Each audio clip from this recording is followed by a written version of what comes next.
Hi, Greg. Hello, Millie. Hello, world. Greetings, everyone. This Happy beautiful, Friday. happy Friday. Hope it is a good one for everyone. So, welcome. This is our weekly program, Making Sense. For those of you who are new, we are bringing this to you from Move to Amend. We are a grassroots organization working to pass the We the People Amendment to make clear that artificial entities, such as corporations, do not have constitutional rights and that money is not a form of free speech. We also have the goals to provoke discussion and organizing about how to make real the promise of democracy through constitutional renewal. And we are doing this through building a grassroots movement powerful enough to force Congress and the states to take action. My name is Millie Harmon. I am coming to you from Northern Arizona and joined by Greg Coleridge, coming to you from beautiful North Coast. That's what we call the banks of Lake Erie. Some, at least in this part of the world, say it's the best location in the nation. A few probably elsewhere around the country would think of that, but anyway, here we are. As spring is springing here, is near to wherever you are as well. So we want to start out with a little teaser of what we are actually up to at Move to Amend as we form across the nation. We are working to move the 117th Congress to amend. Our We the People Amendment, as I mentioned before, will be introduced, hopefully in the coming weeks, as HJR 48. And so this campaign, you can help us out wherever you may be. There's many ways to plug in. We have identified 100 co-sponsors that are our targets to bring in as initial co-sponsors. Even if you live in a place where your representative is not a target, we have plenty of ways for you to help us out. That may be leaning on them, that may be looking around to neighboring districts to see how you can aid in those efforts. Organizing has taken a whole new form and continues to change as we continue on in this strange pandemic world. So really your contributions in all forms are welcome in this campaign. And please, you can see the link that Alfonso, our wonderful, I will say magician, behind the scenes running all this tech for us has dropped. That's movetoamend.org/117campaign. We are currently up to 42 co-sponsors who have committed to come on initially. And let me tell you, it ain't easy to get an ear with your Congress people these days. So a big shout out and congratulations to all of those people across the US who have been working to get their reps on board. You know, before we go on, you know, the whole thing of, we say these people were addressing our targets. I don't know, there's just something about that word that slightly bothers me. It sort of has that military violent overtone to it. So I don't know, we got to come up with a better word than a target. But Greg, because how great has Congress really been doing? I feel like if I was going to put our big old target on anybody right now, it might just be those. Our focal points or something less violent. That after all, we are trying to win their hearts and minds. And as we say, you know, if they don't see the light, then we got to make them feel the heat. So then we maybe do some targeting, but at least to start with, we're trying to give everybody sort of the benefit of the doubt that they can come on board. And we've actually focused on what is it, Millie? Something like 120 or 25 or something, and hoping that out of those 125, we get 100. And as Greg says, we're not approaching these people with venom.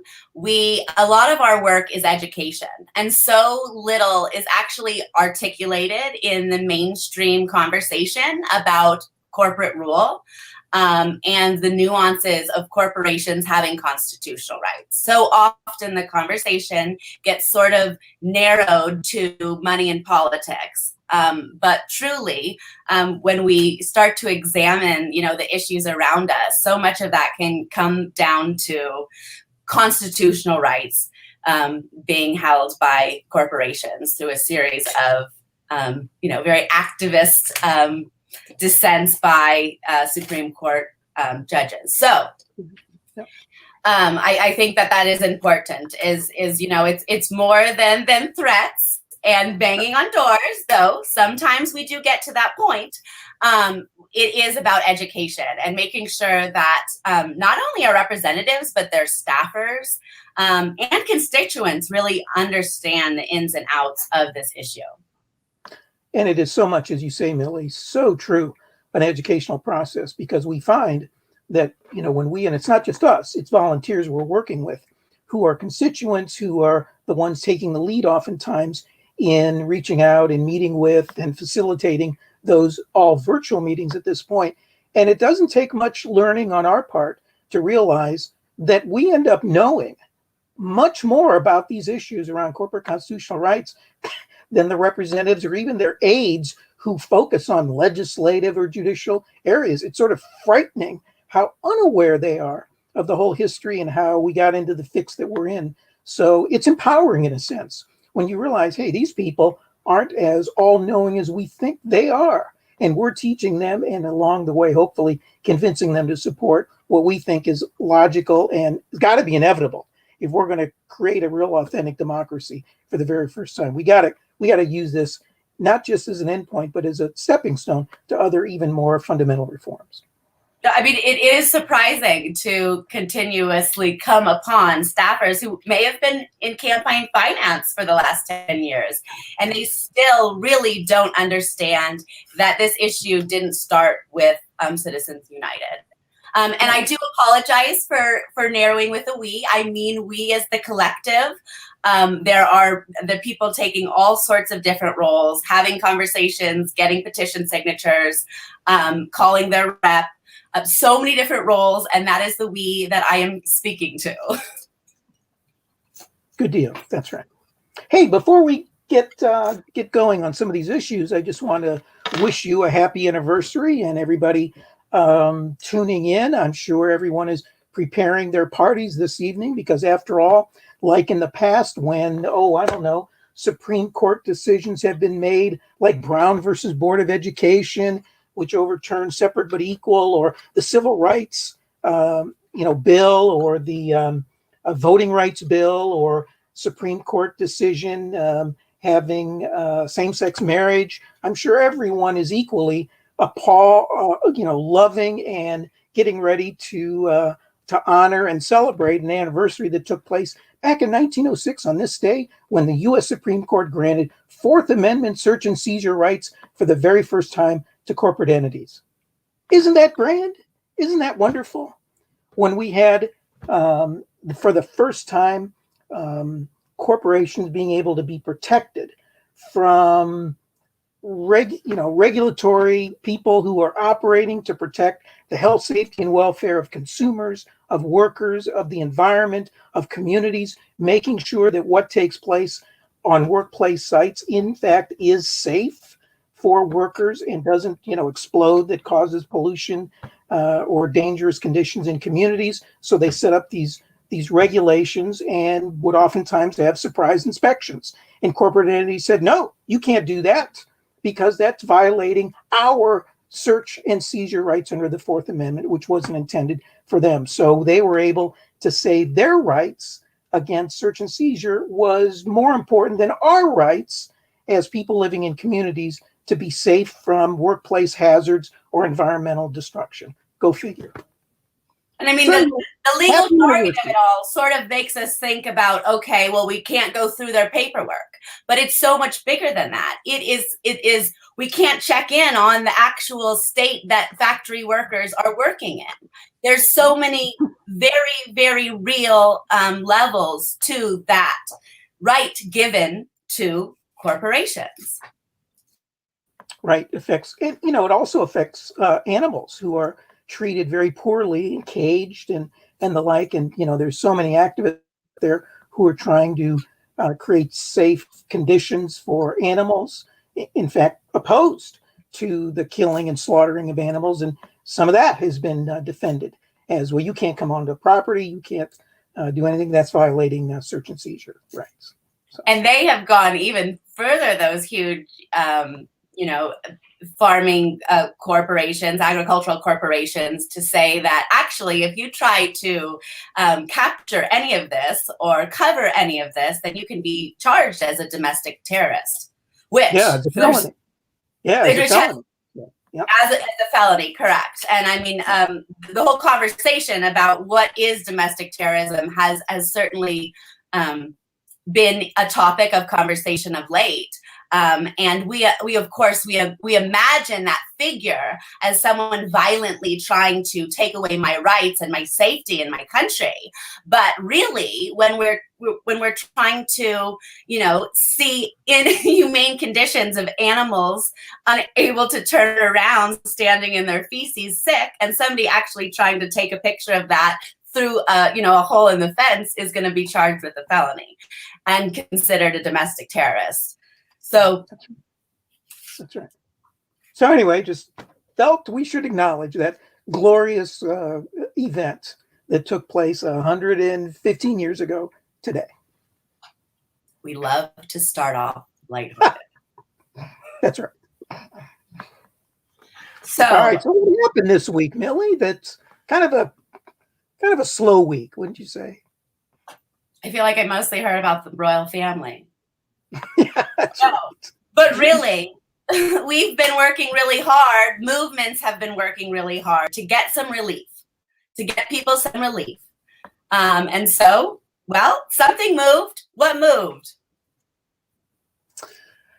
Well, we got some passage in the House of a relief package that helps some for a limited period of time anyway. Pandemic relief for people who need it the most. And the stimulus package that was passed by the House and the Senate, all Democrats, and signed by President Biden was that last night, yesterday? Provides really some decent, as far as they go, some decent provisions that many people will say will definitely, in some ways anyway, reduce poverty.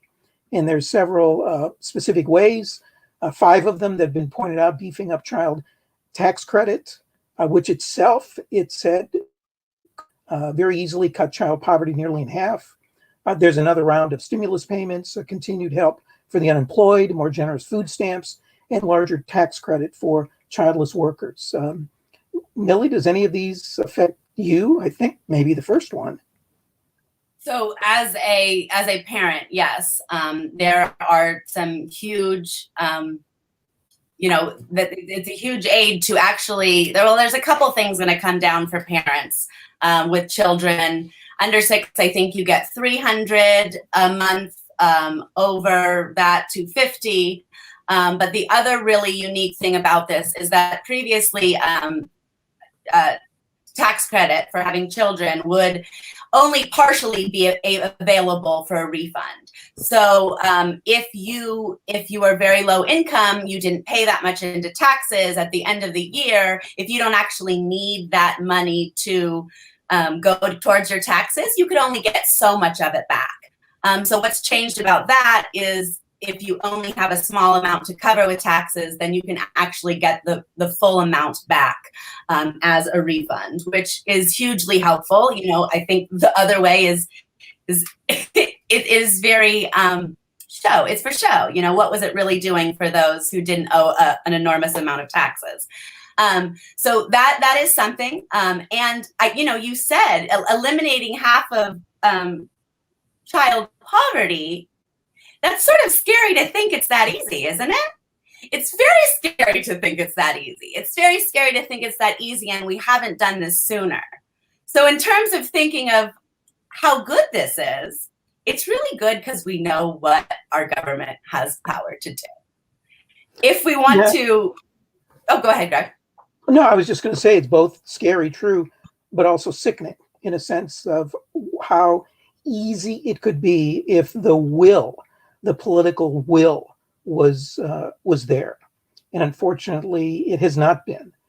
So often what and why people have come to uh, dislike, if not hate, government is partially for good reason, feeling that it does not serve their interests. It disproportionately ignores them or overarchingly helps through any number of abatements and supports and giveaways and goodies to the very rich and corporate entities. So there's been this, hostility in part. Hey, I get it. We get it. Toward government that seemingly has been at odds against the interests of the average person, not just, the quote unquote middle class, which everybody, now Democrats are pointing to, but the working class, many of whom are poor but work, as well as the low income individuals themselves. And so to actually have a piece of legislation, again, it doesn't go near as it should have, as it could have, as other countries have. But what is so refreshing, in a sense, is that there's at least something that, for the sort of the first time, kind of, in many ways, does address and does give some attention to the poor, which is just so different. It is, and as we're saying how much good that this is bringing, I think that it's really important for us to really outline exactly what it's not. We're not getting $15 an hour. That was something that the Dems ran with. That's what they campaigned with. That was the promise that we heard out of this president's mouth. So we didn't get that. That's completely off the table. No student debt relief, no public option for Medicare. So I think that there are some huge things that didn't happen here. So as we praise everyone for getting this through, let's talk about that. And let's also talk about there wasn't any Republicans who voted for this. They didn't need the right. Why were they negotiating down before we got any pushback? How much control do centrist Democrats have that are so clearly influenced by, the wealthy elite and corporations? It is utterly confusing to me that we would cut down our demands initially. Yeah, sort of negotiating with self, in a sense, internally. Of course, Democrats have got their own internal divisions between the quote unquote progressives and the corporate Democrats. And some of those corporate Democrats, weren't all that much more willing. They were barely willing to go along with this West Virginia and your senator in Arizona, a few others where they just didn't go far. Was needed around healthcare. To heck with public option. We should have had Medicare for all. That's what we need. And in so many other arenas, I mean, look, European countries are still giving out, X number of dollars every month, huge amounts, not just sort of barely to survive and cover barely expenses, but, to a living expense, to have, a decent living standard of living that was absent in this. So it speaks to, the political power, the political sway that the well-to-do, as well as the culture in our country that still has this, aversion to government that this bill is trying to change. And I think that may be what the corporatists in Congress, particularly Republicans, but maybe even some Democrats, are so fearful of, that you can have government that is actually starting to shift to help people. And that culturally, let's think for real, that, we the people aren't just individuals, but to make it real, to make it happen, we need institutions, we need organizations. And we the people, if in any system that we call a self-governing system, have to have organizations, institutions that And so does that government represent us or not? And so to the extent that, here is actually some piece of legislation that, 1.9 trillion is no, that is addressing some things. Again, it's a start, but just as disturbing people, who are the real corporatists and who want to privatize or corporatize everything, this presents an ideological threat that could turn and that, hey, government can actually work for us. What else can it do? And how can it not just help us, but protect us from the super duper rich and corporate entities? So as we're talking about, shifting culture and who has the onus there? I mean, we often, I think, give politicians too much power in our mind space. And we're very, very brainwashed to do this, please. Participating in democracy is voting.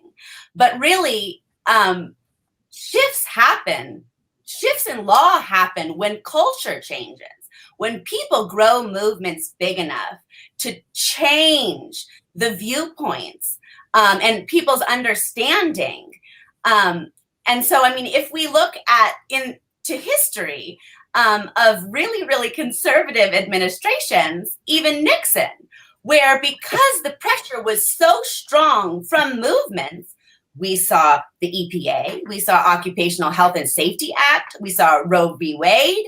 There were so many things that administration was not championing, but people pushed through. And so we really, I think it's time for us to earnestly take our power seriously. And also, when our representatives are not representing us, then, what is the political price that they need to pay?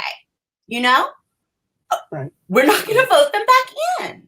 We can't keep pretending that they have all the power when it's really us that have to stand and push them forward to do more things. And I think also we get into a really dangerous thing when we say, no, we can't critique our own party because it will pull it apart. But actually, it's what's going to push it forward. And we do have a handful of progressives who got elected to Congress because they championed progressive ideals. They ran with slogans that movements made. And they got in there and they're not using their power to hold their vote. They're not saying, well, actually, you know what? Biden is pretty dependent on a stimulus package getting put through here. If we stand back and say, no, we're not going to let this happen until we actually see some of the things that we promised our constituents going in there, that would be really good. Yeah, it would. Yeah, it would. When we think about trying to increase sort of real democracy, it's not only trying to make our public or accountable to us, but to do an end run around them. And to the extent at the state level anyway, that's where referendums and recalls come in. And, those kinds of democratic tools are at the disposal of a couple dozen states that have been used with, mixed success, because obviously corporates and the well-to-do people have figured out ways to hijack those processes. But those are at least additional tools available where people can do things directly, to create law, to overturn law, to kick the bums we think, aren't deserved to be in there more politically, that don't represent us and the like. So let's think about those kinds of ways as well, that, we need to think creatively of ways to expand direct democracy that almost makes public officials, irrelevant. We do need, I don't want to be, having to decide where every stop sign is going to be in my town. I would much rather have, a public official who represents me do that. But on some big things, maybe we should have greater say than we do now. And certainly comes to, say, the We the People Amendment, which we're all for. Wow, wouldn't it be wondrous if there was such a thing, constitution that exists in other national constitutions, that on some big things you have people vote directly. You don't have surrogates. That's what public officials are. let's have a national referendum on something. We have state referendums and local referendums. We don't have that. So long way to go to create the kind of change we need. And I think we've seen some really great examples of that with mutual aid, and how successful communities have banded together and taken care of themselves when local governments have not. So I do think that please let's not limit our frame of how to interact within our political system to voting people in and out. That isn't, I really appreciate you saying that, Greg. Because maybe we need to rethink it at a very, very, very fundamental level. Well, and that whole mutual aid movement, if you want to talk about some of the more exciting movements, certainly Black Lives that maybe brought together as many people collectively in their respective communities last summer, was historic in terms of involvement of people. But right up there, actually even preceding it as the pandemic got going, were these mutual aid communities that are too numerous to even count, that are right at the grassroots, micro level, down in neighborhood levels. I mean, fuck, there's somebody that's got a, buy nothing community in our couple blocks area that, that's not on any particular radar other than, our couple blocks. So thousands of those are going on that we really are going to need more of them, at least in the short term. As government, given how it's been gutted in one and defaulted. I mean, it's really needing resources at the moment. In the short term, we're going to have to some extent help ourselves, much more so than we've done in the past. Not as a substitute for changing macro conditions. We got to do both. We have to be global, as somebody has said, being local and global, not one or the other, but simultaneously. And I think that, I'll take the opportunity to plug Move to Amend and our strategy, but certainly, all of our work is not limited to congressional lobbying. That is one of our tactics. But we encourage local organizing. And again, this is the collective we, as individuals take leadership in their own communities. But, passing local resolutions, passing state initiatives, working to show pressure in different ways. And I'd love for you to speak, if you could, a little bit about the Democracy Day model as a way to continue education within a community.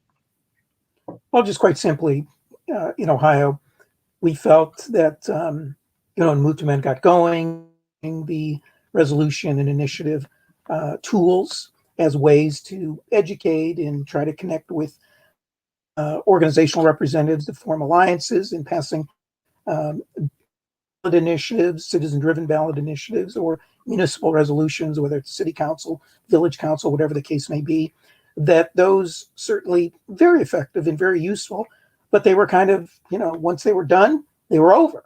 And they didn't have any lasting staying power. And so I wanted to do almost actually by law to pass a ballot initiative, at least in the state of Ohio.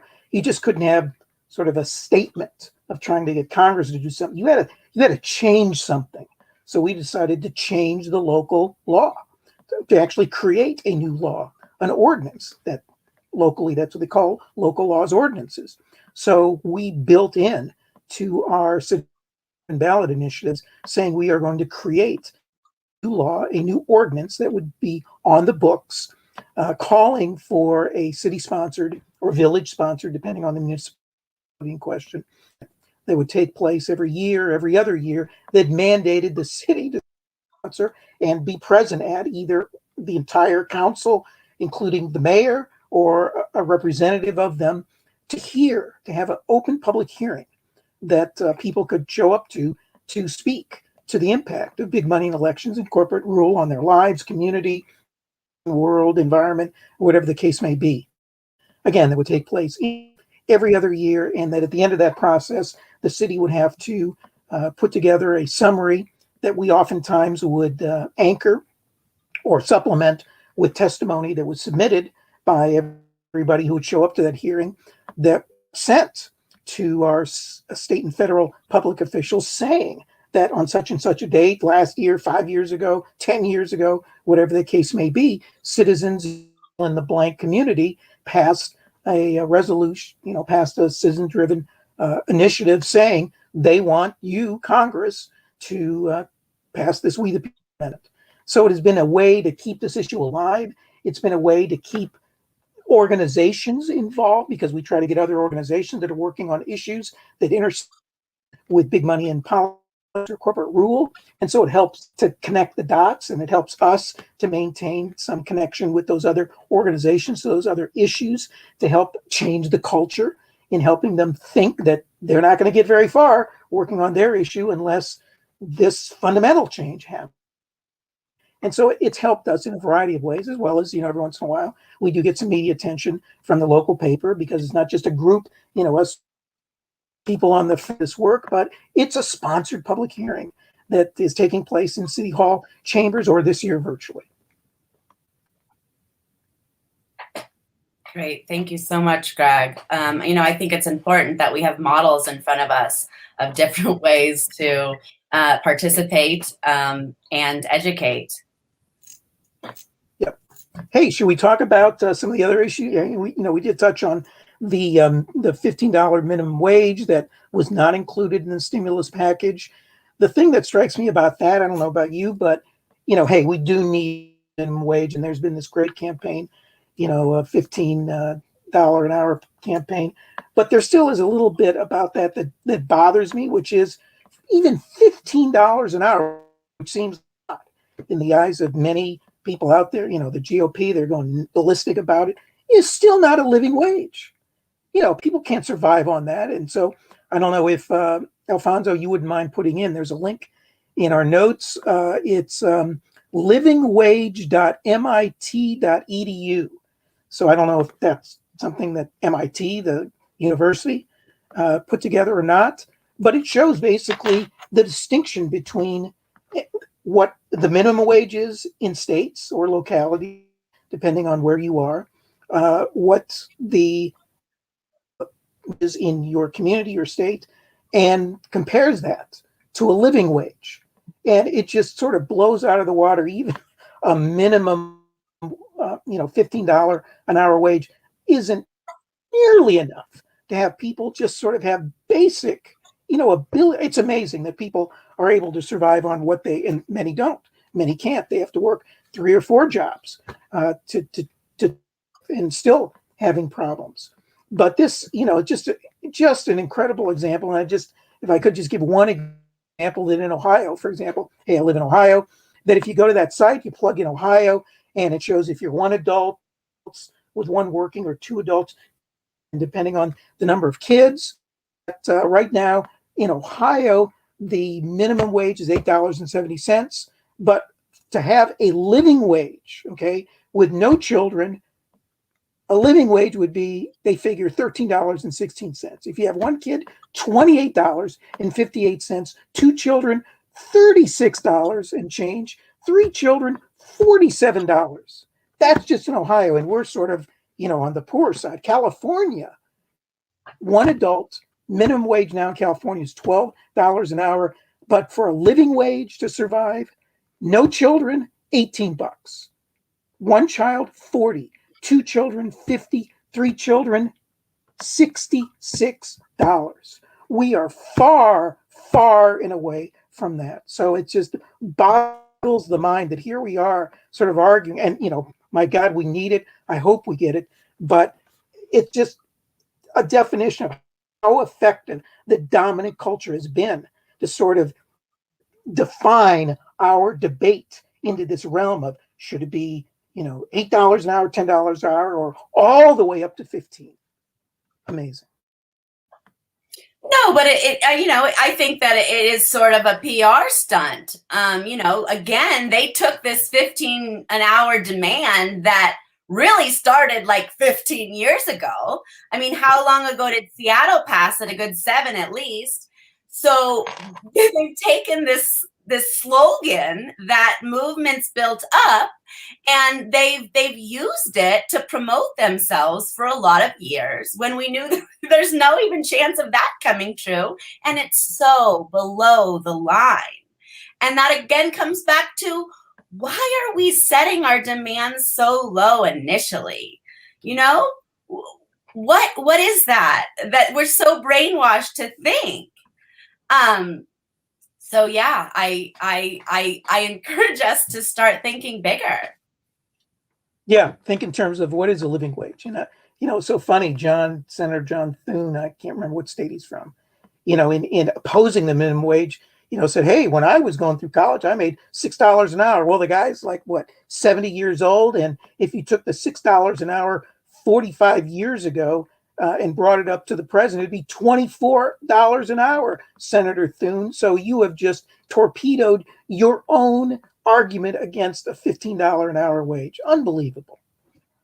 I mean, and very much shows the income disconnect, because you're probably not looking at the cost of cereal and milk in his position, and so those numbers become really unimaginable, I think. Right. So maybe, just respectfully, as people board, maybe we need to think and reframe our demands in working in solidarity with others to say, is really minimum wage. I mean, I know that's what you're asking for, and even, impossible to achieve right now, but, let's talk about a living wage. And that certainly has been behind, right, the effort that some, even candidates, Andrew Yang, let's think differently. Let's not think about minimum wage. Let's think about universal, basic income every month or every year. That's picking up steam. And certainly he has a lot of support from younger people. And I want us to remind ourselves that even though people are saying $15 is off the table, it's not off the table. $20 isn't off the table. Nothing is off of the table. This administration just got in. What are we talking about? Yes, we lost some leverage because it wasn't, put into this first stimulus package that, quite frankly, Biden would have been burned had he not put through. So I think that we have more opportunity, and we need to continue to encourage ourselves, to take that. Yeah, we cannot mentally box ourselves in. We just can't negotiate downward with which is oftentimes the case. I just remember you helped us. You were helping Millie in organizing these barnstorm tours that we've had to do virtually in 2020. But a key title of a lot of these tours is, ending corporate personhood and money is speech, it's up to us. And I think ultimately, we're trying to change Congress and, we're trying to put pressure on the media, corporate media. The bottom line is, it's we have to take charge and not believe that somehow we're incapable of changing the narrative, of putting pressure, organizing, of doing anything and everything that's necessary to bring about change. These people in charge have demonstrated that in general, they have failed in providing the leadership equivalent to the problems we're facing. So it's going to be up to us. And we're seeing people take charge on issue after issue and movement after movement. Mm-hmm. And to stop pretending that these people in power are going to give us anything unless we absolutely demand it. So, what else did we address? Speaking of, so let's talk a little bit more about income. Let's talk about sort of the widening gap and how that has played out in industry. A really disturbing article that Greg brought was just how much this one private hospital has made during this during the pandemic. So this the Frist family, but their private hospital made nearly $4 billion in profits in 2020 during the pandemic, which is up more than $200 million from 2019. And this is while they're asking employees to go to work without enough personal protective gear. This is without any hazard pay. This is even at some points encouraging folks who tested positive and were asymptomatic to continue to go to work. So how, what? Hospitals? They're making a killing, literally killing. Yeah, and the first, one of those firsts, Bill was senator. So it's not people are just on the outside. Let's just eat of the surrogates. Let's just have one of our own be senator. So he was senator of Tennessee, I think, from 98 to 05 or 07, something like that. If anybody's on this, making sense from Tennessee, they can share that. But Bill first, I don't know, where he stands in this, but he's one of these guys that is, he was one of the richest senators there at the time. So he certainly has done pretty well. Meanwhile, there's been all these cuts. And sadly, not just within the hospital ranks, but we've seen as, a study from the Institute for Policy Study and Americans for Tax Fairness, that the 860 billionaires in this country added a combined $1.1 trillion to their fortunes since last March. So the pandemic has just been an economic boon to them as well. And the Institute for Policy Studies noted that the combined of these 660 billion is now $4.2 trillion, which is double the collective wealth held by the entire bottom half of the U.S. population. Entire bottom half.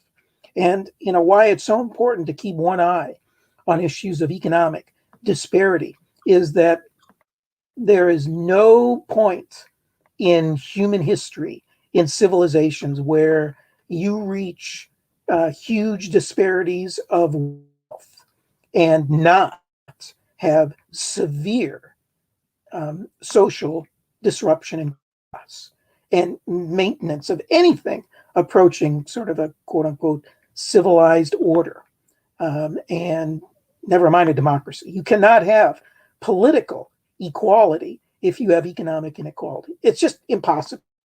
And so to think we can put these in sort of separate boxes that are isolated from one another is just fantasy.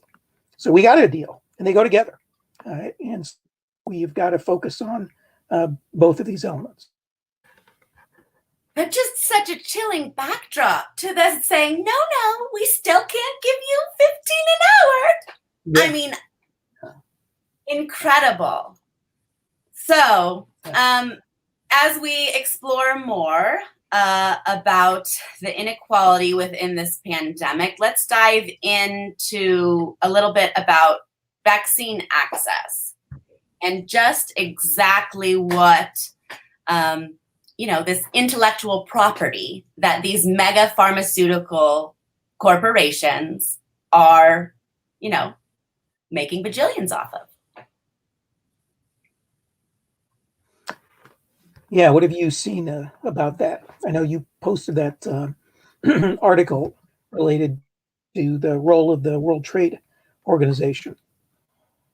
Well, I mean, without getting too nuanced, I mean, we can all see if we did not have these, intellectual properties on these recipes for vaccines, we could be manufacturing them and actually providing access to whoever wants them in the globe. But instead, we've seen the wealthiest countries buying surplus amounts, and at the cost of the rest of the world. And why is this still happening? I mean, we're in a pandemic. The death toll is continuing to roll, snowball, and we continue in this thinking of capitalism is the most important thing. It's crazy. Why can't we just say no in this particular moment? in this particular year, we are opening up manufacturing. We know that we have the capability. Yeah, and the intellectual property rights is a form of rights that, they think, what's that term? So pain and privatize or corporatize the gain. And so these, entities, they want all the benefits of what they claim is the result of exclusively their input, ignoring, of course, all the while how many of these entities or discoveries were initially underwritten, or the seed money was public funds, whether from the Food and Drug Administration or the National Academy of Sciences or any other number of public entities that took that initial risk, made that initial investment, that then provided the backup. Sometimes insurance in case something doesn't go well. It's all right.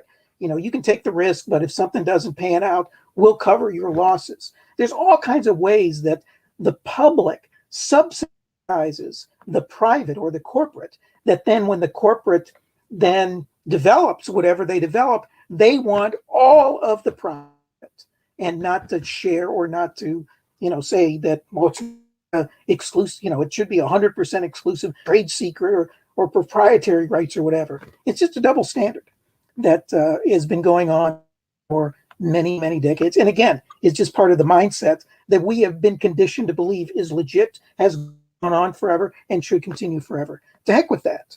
The government put in a lot of money at the front end of developing these vaccines and, guaranteed and did all sorts of things and continues on all sorts of other development of chemicals and food and the like. So the public should be able to benefit from that and make these things sort of generic or limit those proprietary rights and make them open for everybody.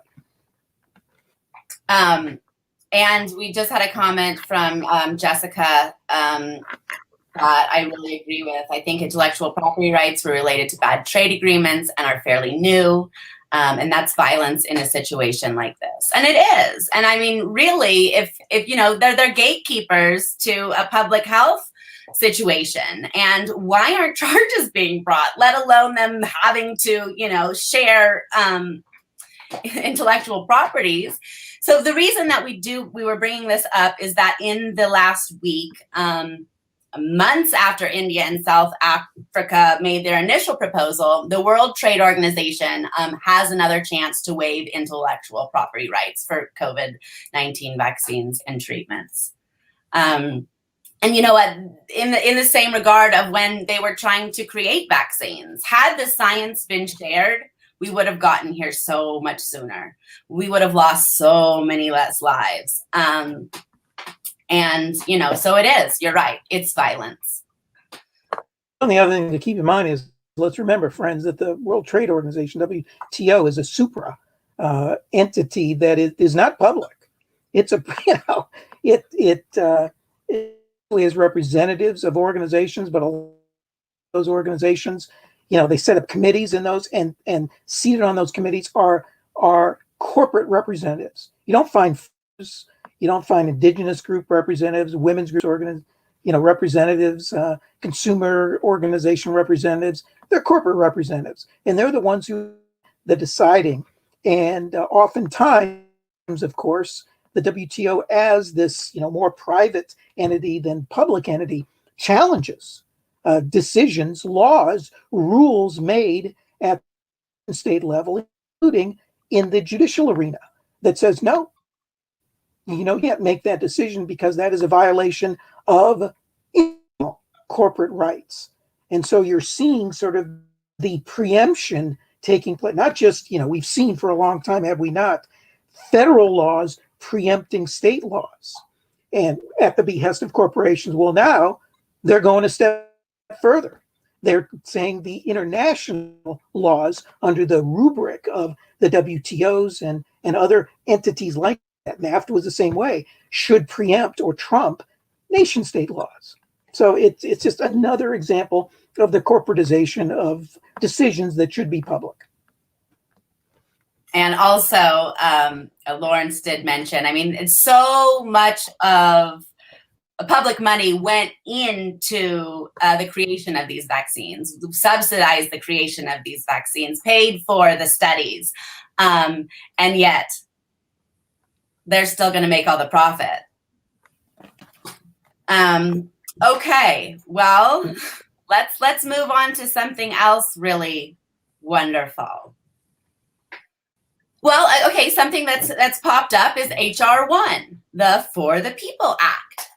And this is being championed by those on the left as a really precious solution. And I think that we can say that there are some good parts and there are some very scary limiting parts in terms of our work. So Greg, can you talk a little bit more about that? Yeah, there's a lot to it. Maybe it'd be helpful if Alfonso could, in the notes, is the link to the piece from. I mean, there's a lot out there, but the one piece that I think is helpful is the link from where is Counterpunch, because that talks about the campaign finance reform problems. I mean, there's some really good things. As people may or may not know, there's three arenas or three areas of the For the People Act. One dealing with ethics, another dealing with campaign financing, money in politics, and the third addressing issues of voting and elections. And that last one we certainly need sooner rather than later. Some national rules, some national laws that go against, that will overturn some of these terrible voter suppression, numbering in the hundreds, that various state legislatures that are dominated by, don't want to get partisan about it, but let's be real, the GOP is working in overdrive in trying to undo the what do they call it? The dangers of democracy. What's the threat of democracy? When people actually use democracy and vote and express themselves. Not that that's the only definition of democracy, but that's a gigantic threat when people actually participate in the democratic process. And so there's all these efforts to roll that back. So a lot of those provisions within the For the People Act are quite good. Establishing automatic voter registration, same-day voter registration, online voter registration, getting 16 and 17-year-olds to pre-register so, on the rolls when they turn 18, they're ready to go, allow state colleges and universities to serve as registration agencies, ban states from purging eligible voter registration simply for infrequent voting. If you miss one or two times, you're thrown off the roll, dealing with gerrymandering, many other things that are really important. So that a lot of that is really good. But there's some really troubling aspects to it that is featured, and I won't go into it simply over time, but the Counterpunch piece written by a guy who ran for president, Howie Hawkins, the Green Party, speaks to some of the concerns from a perspective of not being one of the two major parties that is very problematic. Excluding third-party candidates is one piece. There's a 6-to-1 matching that just makes it much harder for third parties to try to get, sort of the matching funds that are now allowed when you run for president, that Green Party candidates and Ross Perot was able to get, libertarians have been able to get in the past. Elimination of private spending limits. If you accept in the past, if you've accepted, presidential funding, it goes with the condition of, all right, you can't accept, private funding above a certain amount. That's all gone now. So, the whole purpose of trying to eliminate corruption from the receipt of private spending is just sort of eliminated if you get public money, but yet you're still able to accept private money along the way. Elimination of private spending limits, increasing big donor funding through national party committees, the Republican and Democratic parties now just give as much as they want. And it increased the national party limits. Actually, it increased the limits from $5,000. How's this for an increase? It increased the amount national party committees can contribute to presidential campaigns, candidates, from $5,000 to $100 million. Not 5,000, but 5,000 to $100 million. Unbelievable. Increases big donor funding through joint campaign committees, these victory funds that candidates set up. I mean, just a variety of other things. And when it comes to, actually money in politics, it really does the worst of both worlds. It provides some public funding, but it doesn't, again, it doesn't allow private money. That's what the clean money, full public financing does do, that states like Maine and Arizona to a certain extent, and I think North Carolina, one or two others. But the problem with clean money is it has to be voluntary. It can't be because of the Buckley decision in 1976 that equates money as free speech. So you can't mandate clean money elections. The only way to do that, as this article linked in the notes speaks to, is, as Howie Hawkins says, the We the People Amendment. Otherwise, you're just sort of nibbling around the edges. So the takeaway from all of this is, as is suggested, is we do need in HR 1 for the People Act many, if not most, virtually all of the voter suppression stuff. Take away this campaign finance stuff. Let's deal with that separately. It's probably going to be broken up into pieces anyway. The process, even to get that through, even to get the dealing with suppression, the anti-voter suppression, we're going to have to force the Senate to get rid of the filibuster, which is an anti-democratic provision that says only 60 votes allow something to go forward. We got to get rid of that, because right now the GOP will put a kibosh on this for self-serving purposes. What do you think, Millie?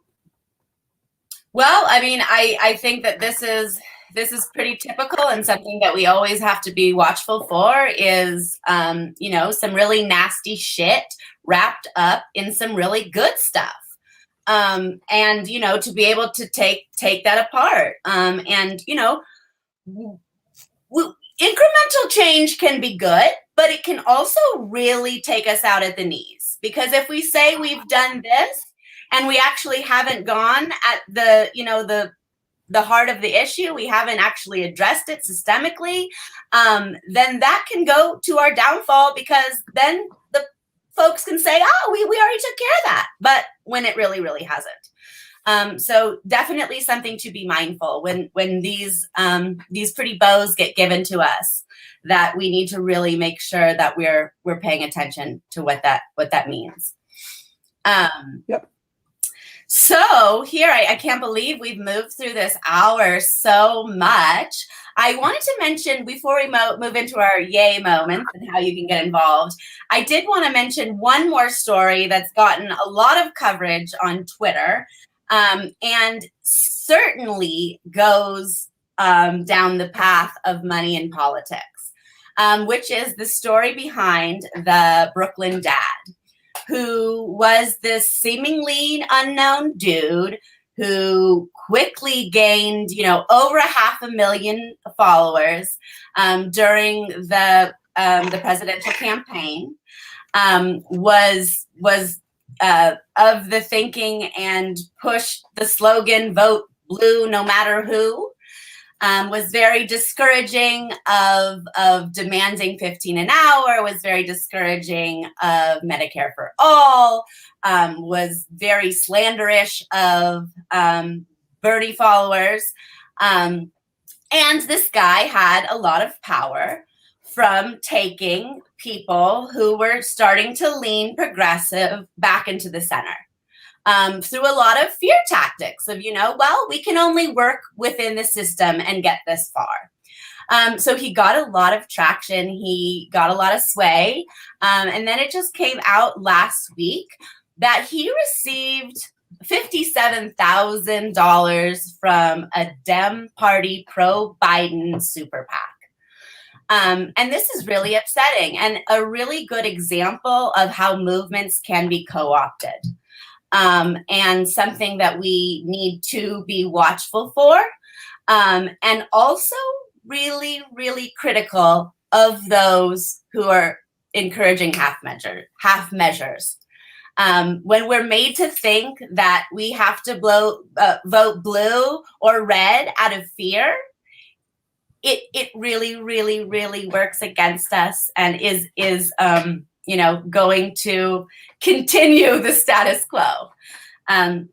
So something to throw out there: money in politics takes many, many, many, many forms. It sure does. Before we go on to talking about the good news for the week, there are a couple of comments in here that we may want to be mindful of and respond to. Jay Glenn, hey, I'm from Ohio. When I see Jay Glenn, I think of John Glenn, who was our senator for decades, it seemed. But anyway, how do we detach the cancer of corporate personhood from our rights of citizenship?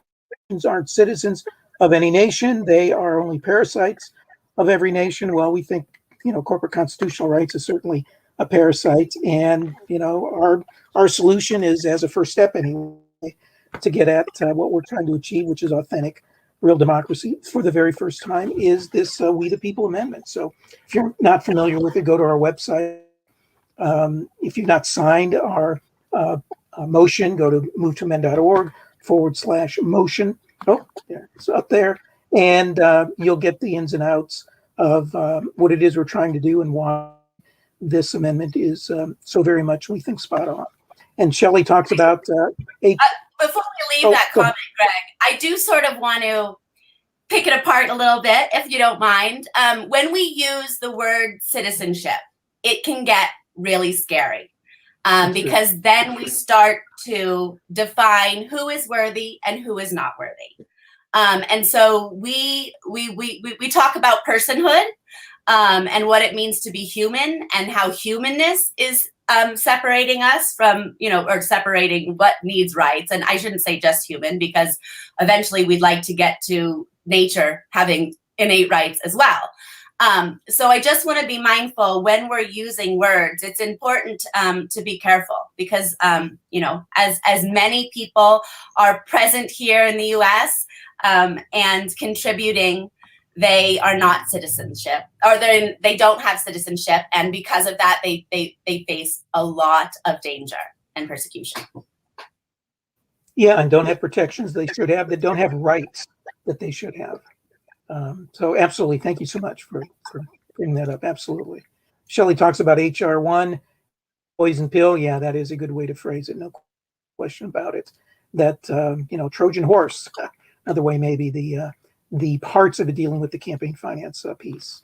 ALEC, can we get ALEC members out of Congress? Yikes, that is a challenge because they've certainly weaseled their way in. Many state legislators, governors. It's easy for them, right? Because ALEC produces all of these templates on all of these horrible issues, anti-democratic, pro-corporate, that are just fed to them that they just then regurgitate out to try to get laws passed. And outlaw the GOP. Well, we're just trying to make these entities not as powerful as they are by making us more powerful. And that certainly is to get at. And get the filibuster. Yeah, we absolutely do need to do that. Anything else that you ran across, Millie, before we go on? Well, shout out to my mom. I see she's watching. She also made a comment to the politicization of wearing masks and how you can be considered fear mongering if you wear one. And we are in Arizona, and there is a lot of flagrant. You're impinging my rights to say anything. Like I should. Our governor wants to lift the ban. But I also want to add to that how much media and social media has also inflamed that issue. We were talking the last time Greg and I were on about the sensationalism of these topics and the promotion of a lot of posts and articles that puts this into question. and that being to their benefit because they get more interactions, they get more shares, and puts us as the public, in a really uninformed place or incorrectly informed place. And so, yes, we've seen a huge divide within our political parties as to where, if this is a public health issue or not. But we've also seen, private companies benefiting by spewing misinformation around just that. Yep, sensationalism sells. Polarization is quite profitable, and not doing any of us any service. That's for sure. And that's giving rise. I just heard last night. There's some effort out there. Maybe others know about it more than I do to try to come up with sort of a public alternative, a non-corporate alternative to Facebook. We'll see where that goes. I'm ready. Yeah. Especially as our organizing gets more and more virtual. I mean, we are just put into a corner to, go through these platforms that are not on our side. Yeah. So we do want to end on some light notes, some good things that have happened. One of which was Rutgers divesting from the fossil fuel industry. And I hate to even say it like that because it's giving them far too much credit, the administration there. This was over 700 students and faculty working over a 7-year period. And if you've ever tried to organize with students, it's extremely hard because it's generational. And I think, in situations like this, administrations very much depend on or bank on that turnover and loss of interest. But they stuck to it. This is only like one of 3 times in the history of this university that they've divested. So that's really, really huge. And a big shout out to, folks there on the ground doing this work. This is a huge move and a good step. This is to say, though, this isn't including pensions of teachers and such. And so when we really want to scrutinize where money is going from the public sector, so much of that still lives within the fossil fuel industry. So we have much more work to do, but this is a really, really good thing, and hoping that more and more universities will be pressured to this, and public institutions in general. Yep. Been a big movement going on. So that's great. One more goodie. Supporters of the Free Press celebrated on Wednesday after a 6-member jury in Iowa acquitted the reporter Andrea Sahouri. Excuse me if I'm mispronouncing that. She was arrested while covering a Black Lives Matter protest last year, but it was a big public outcry to see her come out. So really, really happy to see that happen. How, what do we think our press is going to give us if we just keep locking folks up, covering folks on the street? So, Yep. Well, since you've heard all this good talking, I know you want to know how you can contribute now, right? Get more involved. Lots of ways. Endless number. So you want to make one more plug for this campaign we're doing right now, Greg, if you would? Well, we call it the 117th move to amend 117th campaign, and it's all about trying to gently persuade, to start with anyway, at least 100 congressional members to support our We the People amendment, which we think is just so important, so reasonable, so logical, so necessary. So if you're able to help us out, that's the place to go to sign up. If you, depending on where you live, we may be able to plug you in with an existing group. If your Congress is not someone that we particularly focused on, I'm not going to use the word target, that we particularly focused on, we can certainly provide you some tools for you to reach out to him or her to encourage him or her to endorse and co-sponsor. At this point, an initial co-sponsor of the We the People Amendment. So, this is something that we're trying to condense from the couple of years into 3 or 4 months to give us momentum as well as a stepping stone to do some other work, but also in some other arenas that we think complement trying to change the Constitution in this way by trying to consider changing the Constitution in some other ways that maybe Millie will make mention of. Well, I just want to say first that this is, you do not need any experience to participate. And it can be an incredibly empowering experience to actually go to your representative, and I mean virtually, everything will be virtual in these situations, but, say this is what we want. There's not many opportunities in our lives to do that, or that we're told or given. So I think that this can be a really wonderful opportunity for you and for other folks in your community to really set some demands. And you're not going to go, if you will, politically unarmed. We have a lot of resources we've developed, many templates that you can adjust, add to, take away from. And if there comes a point where there are a number of people ready to meet your representative, some of us, one of us from national staff will be on that, can be on that call with you. So we're here to help. Exciting. I mean, with all the resources you need. A lot of folks stepping up in communities who had never been active before, taking lead in these meetings, reaching out, getting other constituents to join them. So many folks, taking this and running with it. So please, please, please check out our website. There's a form to sign up. There's more details. And again, we have all the resources to make sure you feel fully prepared. Lots of tools. Another tool is our petition.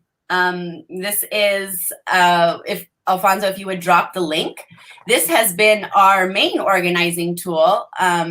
So please sign, share widely. This is what we bring into these meetings to say, this is the demand from this many constituents. And it is very, very helpful in leveraging that way. So if you haven't signed it, please sign that, move2amend.org/motion. Please also share far and wide. We're really, really close to hitting 500,000 signatures. So let's do it. Also, our movement education program.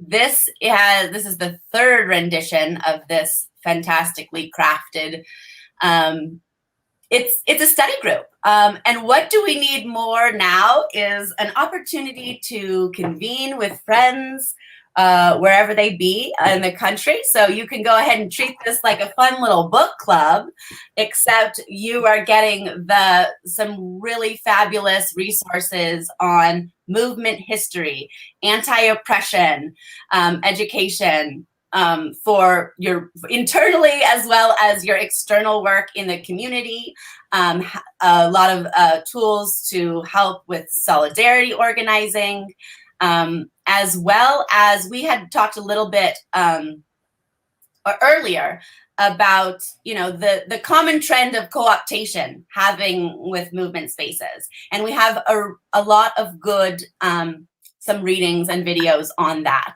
which I think right now is particularly pertinent. So please, please check that out on our website, move2amend.org/education. This is a self-paced tool. You can do it alone or with friends, but can be really, really engaging and a good way to have some meaningful conversations with folks now. So please do check it out. One of our goals that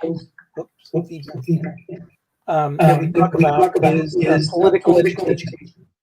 and trying to get, education to where we understand where we're at. It's so important because, again, that dominant narrative out there wants to make us think that we're existing in this certain place when it's really fantasy. So we've got to get in reality, and that movement education plan and program really does ground us in a reality of where we are and how we got to where we are and how we need to move forward, and gives us the tools and the confidence to do that, the learnings, the ability to strategize and to form groupings beyond ourselves. So it's just a wonderful piece. And Jessica Unger, who's on our staff, really took the lead in doing that. Just a wonderful resource that helps us all become better leaders. Wonderful. So dig into that, and then we're going to make our last ruthless plug. Again, there are many, many ways to get involved with Move to Amend. We are very reliant on contributions in all of their forms, but financial is another one of them. We are very grassroots to our core. Our fundraising comes from you all as well. Our average donation is just $40. We actually, if you're able to donate, we ask that you consider becoming a reoccurring donor. I myself give $5 a month. It is the best way that we can plan, budget, and prioritize our campaigns. So please do consider that.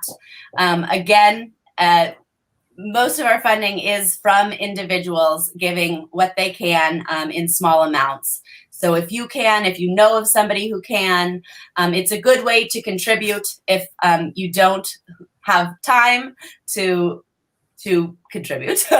But also, I think there is an opportunity just around the corner for many of us who will be receiving our stimulus packages and may or may not need them. If you don't, maybe consider contributing yours to a cause like Move to Amend, as well as sharing that opportunity with others. To see how you can donate, go to our website at movetoamend.org/donate, and you'll have several options of how you can do that there. Easy way to do that. If you get the $1,400 check, any portion of that or all of it would be very appreciated. So thank you so much for considering, particularly given that we don't receive money from big corporations or big functions or government or unions or the Jeff Bezos is out there. His wife doesn't give it to us. So we really do depend on people at the grassroots like you. It's how we stay relevant and accountable. And that's who we want to be accountable to, people at the grassroots like you. So one more time, please, if you can, make a donation to Move to Amend. We're still working to pull all of our staff back on to payroll. A lot of us went off last year to get through. We didn't qualify for stimulus funding, or the pandemic aid funding. So we believe in this with our whole heart and contributed our time to reflect that. So please do contribute in any way. Also, if you would, Alfonso, one more time, drop the links of how folks can get involved, maybe in the comments for our Move to Amend education program, for our petition, and for the link to donate. Well, thank you so much for joining us today. And we'll be back. Well, not us, but I think it's who is it next week? Who is it next week? It is George Friday and Keon Bliss. I saw George was on earlier, so shout out to George if you're still there. Good to see you and look forward to hearing you next week, along with Keon. So thanks to everyone to be a part of this. All right, be there. Don't be square. See you later.